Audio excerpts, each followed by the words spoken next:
हाँ, तो आज प्रश्नावली 4.2 का दूसरा क्वेश्चन करने वाले हैं। कल हमने तीसरा क्वेश्चन किया था पहले के बाद में दूसरा छोड़ दिया था, तो दूसरे बड़ा था, हमने पहले बताया था वीडियो में कि भाई दूसरा बड़ा बहुत है, इसलिए चलो अब आज करते हैं। इसमें 2 क्वेश्चन है सेकंड में 2 क्वेश्चन ऐसे हैं। देखो वैसे तो सेकंड वाला आप क्वेश्चन पढ़ोगे तो उसमें कुछ ज़्यादा नहीं दिया हुआ है, बस सीधा ही दिया हुआ है कि भाई ये जो क्वेश्चन है सेकंड,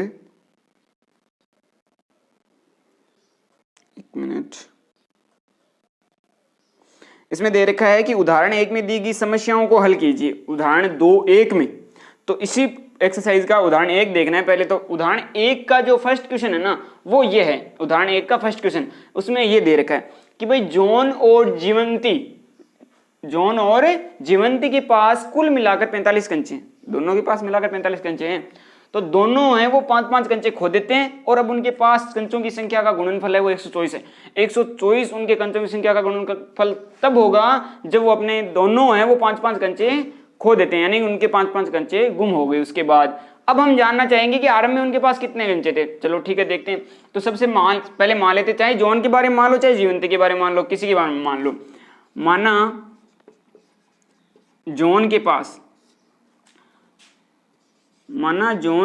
पास अक्स कंचे हैं, ये अक्स कंचे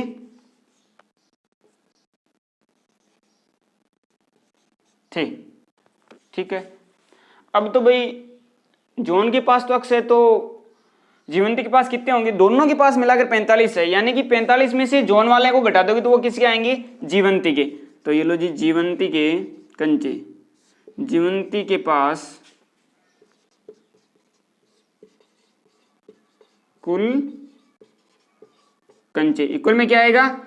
45 तो थे टोटल, और 45 में से जॉन वाले निकाल दो, 45 माइनस अक्स, ये इतने कंचे हो गए, ये दोनों के हो गए। अब क्या कर रहे हैं, वो दोनों 5-5 कंचे खो दिए उन्होंने, तो 5-5 खोने के बाद क्या बचेंगे भाई? यहां पे लिख दो, दोनों के द्वारा 5-5 कंचे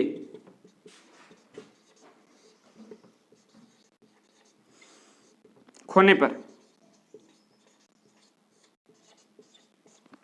दोनों के पास 5-5 खोने के पास जॉन के पास तो कितने बचते हैं भाई?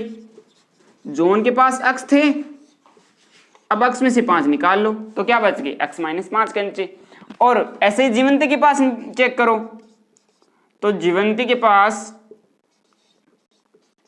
पास कंचे कितने हो गए भाई?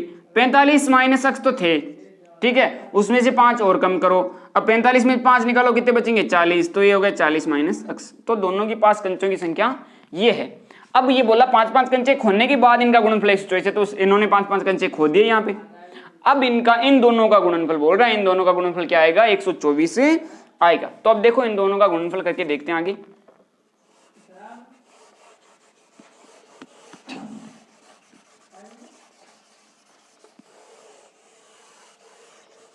ठीक है, आगे देखो, प्रश्नानुसार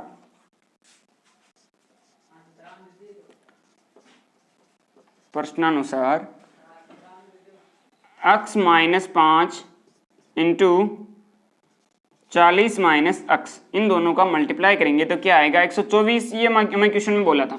अब इन दोनों का मल्टीप्लाई करो। ये देखो, ये छोटे क्वेश्चन पहले एक्सरसाइज में कर चुके हैं, इसी 4.2 के क्वेश्चनों में। अक्स को 40 से मल्टीप्लाई करेंगे तो ये आ गया 40 अक्स, फिर अक्स को माइनस अक्स से मल्टीप्लाई करेंगे तो माइनस अक्स स्क्वायर, फिर माइनस 5 को 40 से करेंगे 5 चौक 20, यानी कि माइनस के कितने होगी? 200, सॉरी माइनस के 200। फिर 5 को माइनस अक्स से करेंगे तो माइनस 5 और माइनस प्लस हो गया, ये आ गए प्लस के 5 अक्स, और इक्वल में ये था 124, ठीक है।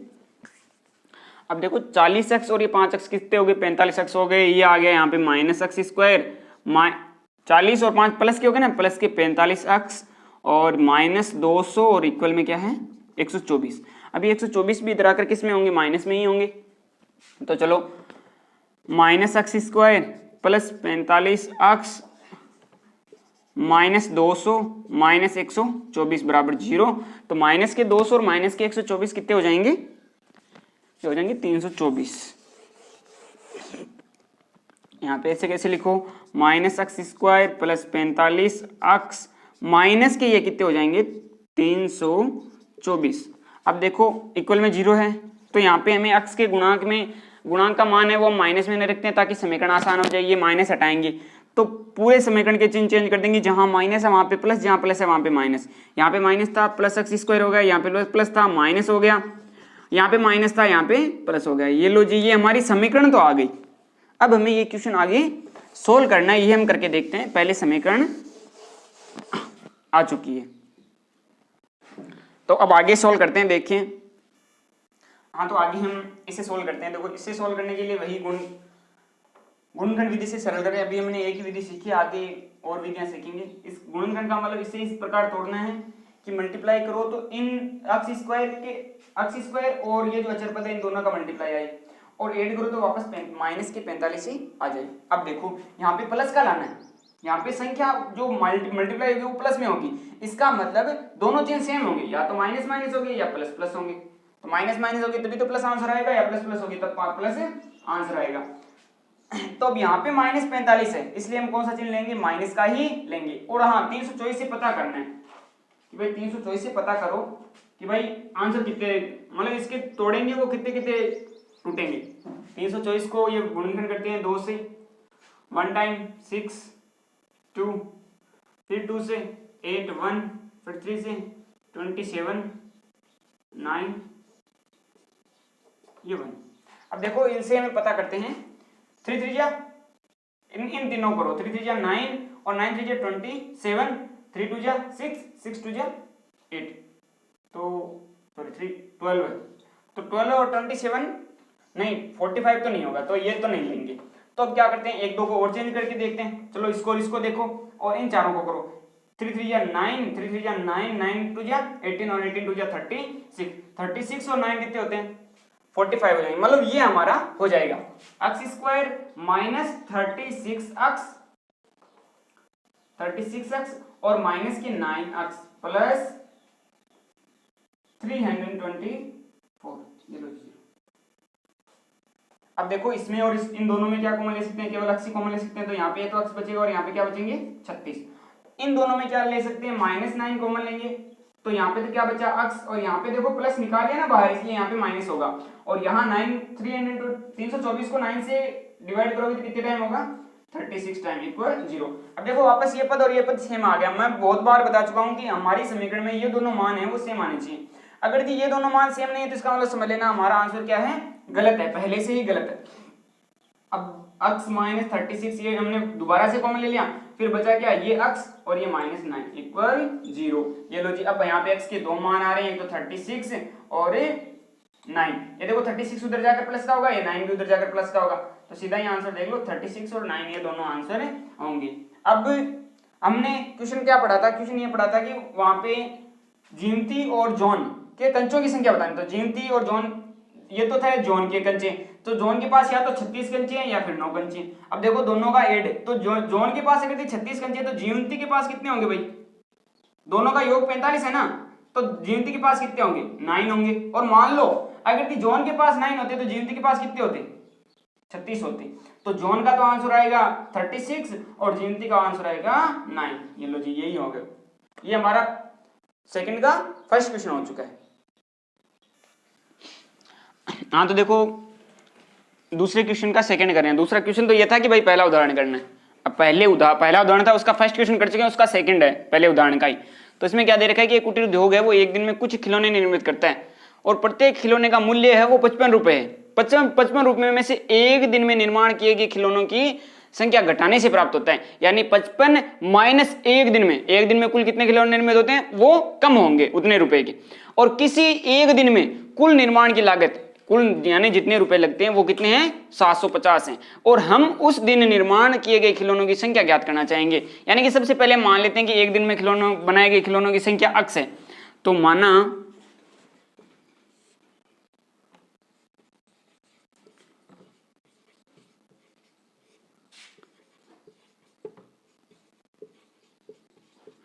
एक दिन में बनाए गए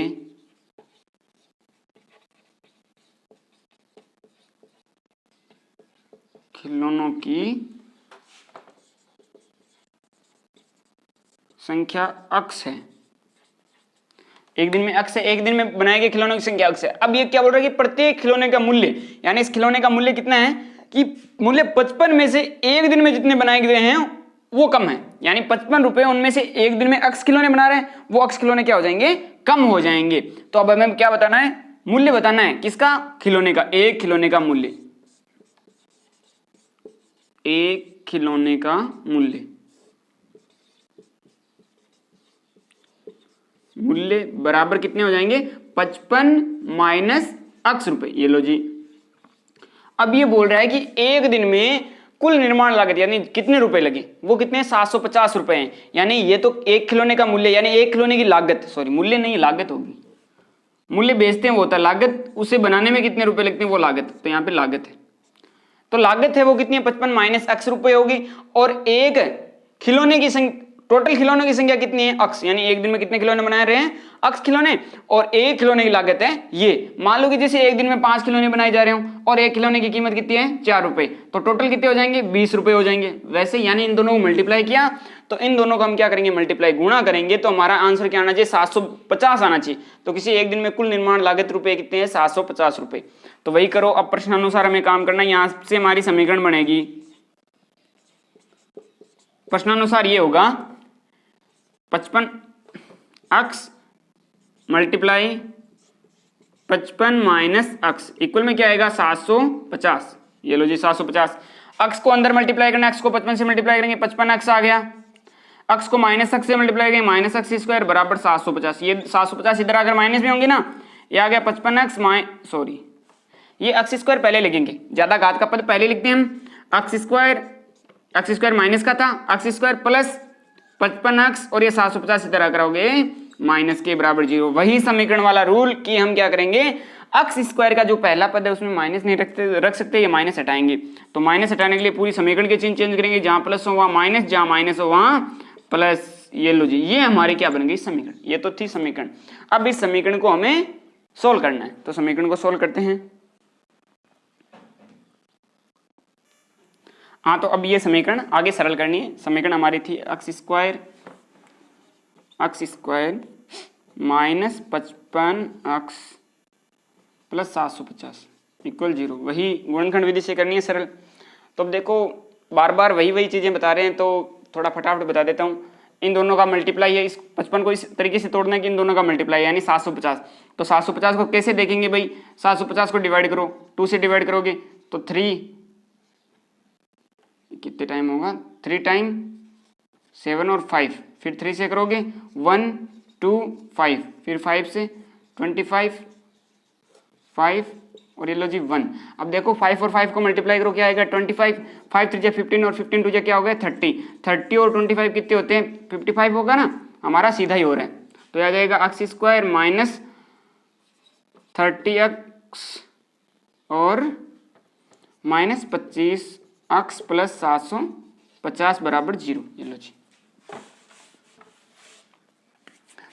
अब इन दोनों को साथ में लेते हैं, इन दोनों में से अक्स कॉमन आ जाएगा, तो ये तो बच गया यहाँ पे अक्स, यहाँ पे क्या बचेगा केवल 30 बचेगा। यहाँ से हम क्या लेंगे माइनस 25 कॉमन लेंगे, तो इसमें तो क्या बचेगा केवल अक्स बचेगा, और इसमें यहाँ पे माइनस आ गया, 25 को 750 से डिवाइड करेंगे तो कितने टाइम होगा 30 बार होगा बराबर 0। देखो अक्स माइनस 30 वापस आ गया, ये लो जी अक्स माइनस 30 और यहाँ पे क्या रहा अक्स और ये आ गया माइनस 25 इक्वल 0। तो ये लो जी हमारा आंसर आ गया, अक्स के दो मान मिले 30 और 25, ये 25 उधर जाकर प्लस में होंगे, 30 भी उधर जाकर किस में होंगे प्लस में, 25 और 30 ये हमारे आंसर है।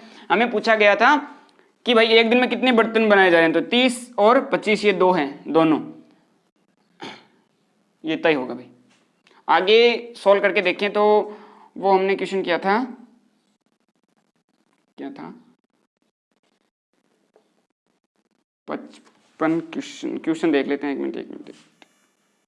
हाँ, तो हमने माना था कि निर्मित खिलौने वो कितने हैं अक्स हैं, तो निर्मित खिलौनों की अक्स का मान आ गया ना, यहाँ पे ये अक्स का मान आ गया। निर्मित खिलौने या तो 30 है या 25 है, जबकि वहां पे हमने माना था कि खिलौनों की लागत है, लागत कितनी थी एक दिन की लागत 55 माइनस अक्स थी, तो 55 में से क्या करेंगे 30 निकालेंगे तो कितने आएंगे 25 रुपए, और 55 में से 25 निकालेंगे कितने आएंगे 30, तो लागत भी यही सेम होगी, तो 25 और 30 यही अक्स का मान होगा। बस ये हमारा सेकंड क्वेश्चन हो चुका है। हाँ, तो अगला चौथा क्वेश्चन देखते हैं। देखो तीसरा क्वेश्चन छोड़ा नहीं है, तीसरा क्वेश्चन पहले वाले वीडियो में बता दिया, कोई कंफ्यूज मत होना कि तीसरा क्वेश्चन छोड़ दिए, कल वीडियो था उसमें बता दिया।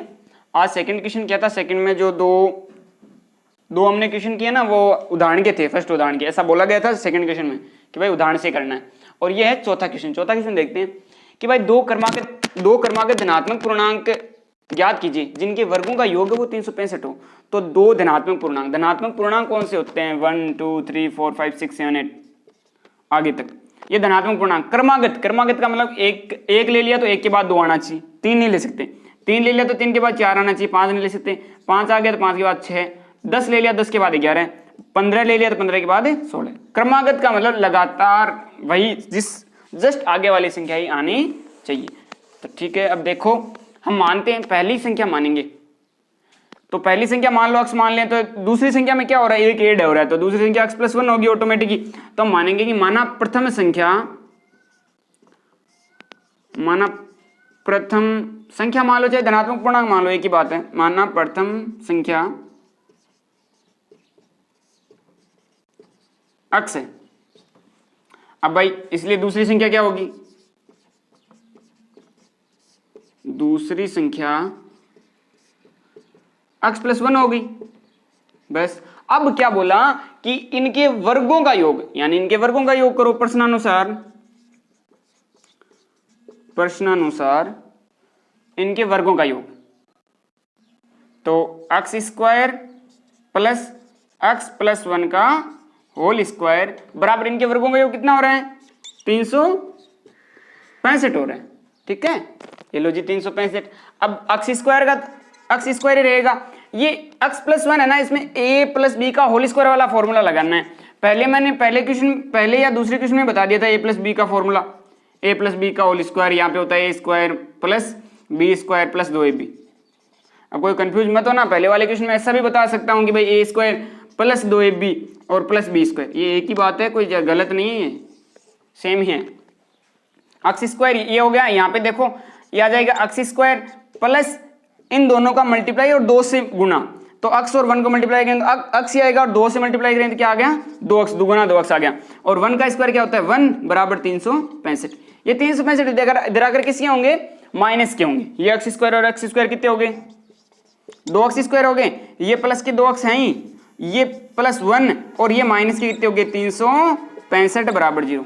अब देखो एक में से 365 घटाना है, एक में से 365, तो एक में से 365 घटाओगे कितने बचेंगे, 2x² प्लस ये 2x है ही, ये आएंगे माइनस के 364 बराबर 0। अब देखो यहाँ पे x का इन सब में क्या ले सकते हैं, 2 कॉमन ले सकते हैं, इसमें भी 2 है, इसमें भी 2 है, इसमें भी 2 है, सब में 2 कॉमन लो, तो 2 कॉमन लेंगे तो यहाँ पे बचेगा x² प्लस यहाँ पे बचेगा x माइनस यहाँ पे कितने बचेंगे 1 और 8 और 2 182 माइनस के हैं इक्वल 0, सॉरी यहाँ पे 2 कॉमन लिया था। अब ये 2 मल्टीप्लाई में सबके उधर जाकर के इसमें होगा डिवाइड में, और ये पूरा का पूरा क्या हो जाएगा, 0 होगा।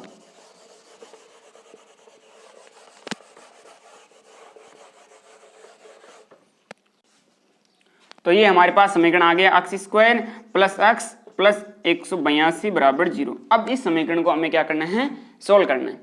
तो अब यहाँ पे क्या है 1, तो इस एक को इस तरीके से तोड़ना है कि हम तोड़ें तो मल्टीप्लाई क्या है 182 आई, और वापस ऐड करें तो x ही आ जाना चाहिए अकेला। तो अब देखो 182 का गुणनखंड करो, थोड़ा कंफ्यूजन वाला है, हार्ड नहीं है। 182 के गुणनखंड करोगे तो 2 से करोगे तो ये आएगा 9 टाइम 1, 9 को कितने से कर सकते हैं अभी, 7 से, ठीक है, 1 3 30, ये आ गया 13, ये 1। देखो 13 ऐसा करो, 13 को अलग करो, 7 2 या 14, तो 14 में से 13 सब्ट्रैक्ट करेंगे क्या बचेगा, 1 ही बचेगा, और इन दोनों को मल्टीप्लाई करें तो ऑटोमेटिक 182 आने वाला है। तो आ गया x² plus 14x minus 13x plus 182 equal 0। Sorry यहाँ पे देखो माइनस का सिंबल था, हमने ध्यान नहीं दिया, यहाँ पे माइनस का था, ये लो। अब देखो यहाँ पे x कॉमन लेंगे इन दोनों में से, तो यहाँ पे क्या बचा x और यहाँ पे क्या बचेंगे 14। इन दोनों में से क्या कॉमन लेंगे, -13 कॉमन लेंगे, तो यहाँ पे तो बचा x, और 13 को 182 से डिवाइड करोगे तो क्या आएंगे 14 आएंगे बराबर 0। वापस देखो ये सेम आ गया, ये आ गया x प्लस 14 और ये आ गया x माइनस 13 बराबर 0। अब देखो, अब x का मान क्या आएगा, x अब यहां पे थोड़ा अलग है, जैसे इसको है वो मल्टीप्लाई में इस x माइनस 13 के, तो मल्टीप्लाई में उधर जाकर 0 हो गया, यहाँ पे क्या बचेगा x माइनस 13 इक्वल 0, तो x का मान आ गया 13। अब इसको भी तो ले जा सकते हैं, इसको ले गए तो क्या यहाँ पे क्या बचा, या के अंदर बचेगा x प्लस 14 बराबर 0, तो x बराबर कितना आ गया -14। लेकिन हमें क्वेश्चन में बोला था धनात्मक पूर्णांक होना चाहिए, क्या होना चाहिए, धनात्मक पूर्णांक, यानी ये माइनस की संख्या में नहीं लेनी, माइनस की संख्या लेनी ही नहीं है, तो ठीक है। तो धनात्मक पूर्णांक तो 13 है, यानी x का मान हमारे पास जो फर्स्ट धनात्मक पूर्णांक x का मान वो कितना आ गया, 13 आ गया। अब ये तो आ गया प्रथम धनात्मक पूर्णांक।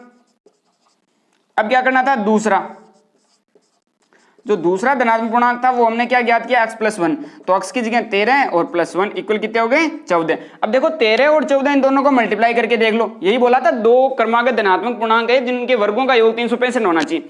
तो पहले तो 13 और 14 का वर्ग करो, 13 का स्क्वायर प्लस 14 का स्क्वायर, 13 का स्क्वायर कितना होता है 169 और इसका होता है 196, इन दोनों को ऐड करोगे तो यही आएंगे सेम टू सेम 365। ये लो जी, ये हमारा उत्तर की जांच और होगी कि भाई सही है या गलत है हमारा। तो x का मान क्या आएगा, 13 आएगा। ये हमारा ये क्वेश्चन हो चुका है। कल भाई आज इतना ही करेंगे, कल 4, 5 और 6 दो क्वेश्चन और करेंगे, इसके दो हैं 4.2 की, उसके बाद 4.3 में पूर्ण वर्ग बनाने की विधि है, वो अलग विधि है, गुणनखंड विधि से नहीं होगा वो, उसमें पूर्ण वर्ग बनाने की विधि और एक और विधि है, इसमें 3 विधियां इस एक्सरसाइज में, ये तीनों विधियां इस एक्सरसाइज में सीख लेंगे। और 4.4 और इसके बाद 2 एक्सरसाइज और है इसमें प्रश्नावली 4 में। चलो ठीक है।